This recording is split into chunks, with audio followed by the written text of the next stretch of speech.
Hello friends, चलिए आज की कहानी को शुरू करते हैं। एक बहुत बड़ा आदमी था। उसके पास एक बहुत पुरानी नाव थी, बहुत पुरानी हो चली थी। उसका पेंट वेंट सब खराब हो चुका था। तो उसने एक पेंटर को बुलाया और कहा कि देखो भाई, इस नाव को इतने अच्छे से पेंट करो कि ये नई दिखने लग जाए। इसको नई करके और इसको पेंट करके नई कर दो। तो पेंटर ने अपना काम शुरू किया। उसने नाव को बहुत अच्छे से पेंट कर दिया, चारों तरफ से एकदम चकाचक। नाव बिल्कुल नई जैसी लगने लगी। और जब वो जाने लगा तो उसने सोचा कि चलो एक बार चेक कर लेता हूँ कि काम कैसा किया है मैंने, कहीं कुछ छूट तो नहीं गया, सब कुछ अच्छे से हो तो गया। तो जब उसने चारों तरफ नाव को चेक किया तो उसको एक साइड में कोने में एक छेद दिखा। नाव में छेद था। तो पेंटर ने सोचा कि इसको भी, मैं जब काम करने आया ही हूँ तो इसको भी बना देता हूँ।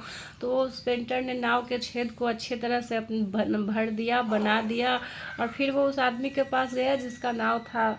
उस आदमी ने उसे पैसे दिए और पेंटर चला गया। इस तरह से अपना काम करके चला गया, चुपचाप वहाँ से निकल गया पैसे लेकर। कुछ दिन के बाद पेंटर के घर में 3-4 महीने लगभग बीतने के बाद एक बहुत बड़ी अमाउंट का चेक आया, उसी आदमी का भेजा हुआ जिसका नाम वो पेंट करके आया था। तो वो उस चेक को लेकर उसके पास गए, आदमी के पास, और बोला कि आपने इतने सारे पैसे मुझे क्यों दिए और क्यों देना चाह रहे हैं। तो उसने बताया कि देखो, तुमने जो नाव पेंट की थी उस समय मैंने तो तुम्हें बताना ही भूल गया था कि नाव में छेद भी है। तुमने निस्वार्थ भाव से उस छेद को भर दिया, मुझे बताया भी नहीं, उसके एक्स्ट्रा पैसे भी नहीं लिए।